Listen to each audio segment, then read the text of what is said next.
দাম হু হু করে বাড়লেও সোনা কেনায় এগিয়ে এশীয়রা। গত কয়েক বছর ধরে ঘন ঘন বাড়ছে কমছে সোনার দাম।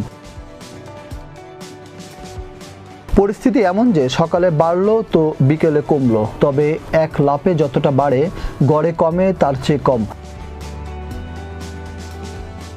এরপরও অনেক দেশেই কমছে না সোনার চাহিদা। গত 2 এপ্রিল বিশ্বের বিভিন্ন দেশে নানা মাত্রায় উচ্চ শুল্ক ঘোষণা করেন মার্কিন প্রেসিডেন্ট ডোনাল্ড ট্রাম্প। এর আগে থেকেই সোনার বাজার চড়া ছিল, কিন্তু ট্রাম্পের নতুন শুল্ক ঘোষণার পর সোনার দাম রেকর্ড ছুঁয়েছে। বাংলাদেশ জুয়েলার্স সমিতির তথ্য অনুযায়ী 23 এপ্রিল 22 ক্যারেটের সোনার দাম ভরিপ্রতি 1,72,486 টাকা, যা দেশের ইতিহাসে রেকর্ড। আর 21 ক্যারেটের সোনার দাম ভরিপ্রতি ছিল 1,64,639 টাকা। ব্রিটিশ সাময়িকী ইকোনমিক্সের প্রতিবেদনে বলা হয়, হু হু করে সোনার দাম বাড়লেও পণ্যটির কদর কমছে না। বিশ্বে সবচেয়ে বেশি সোনা কেনে ভারতের মানুষ।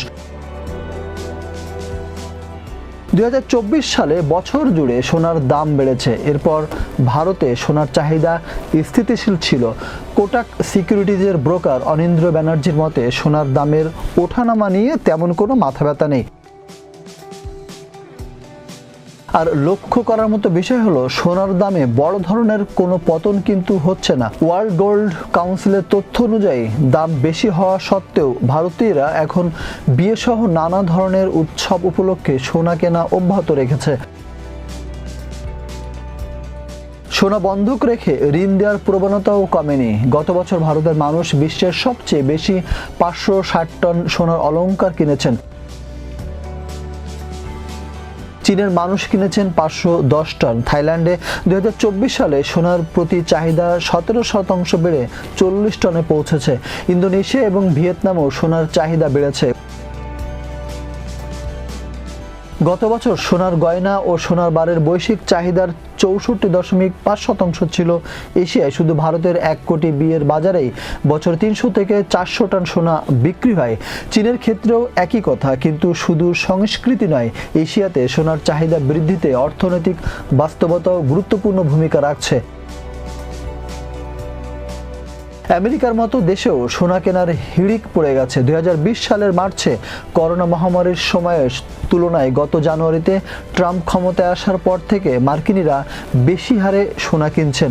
বিশ্বের সব দেশের মানুষ সোনাকে নিরাপদ বিনিয়োগ ও মুদ্রাস্ফীতির বিরুদ্ধে ঢাল মনে করে বলা যায়। তবে এশিয়ায় এই বাস্তবতা আরও প্রবল। ভারতসহ এশিয়ার অন্যান্য দেশের সরকার চাইলে সোনা কেনা নিরুৎসাহিত করতে পারে, কিন্তু তাতে চোরাচালান সহ অন্যান্য সমস্যা বাড়বে।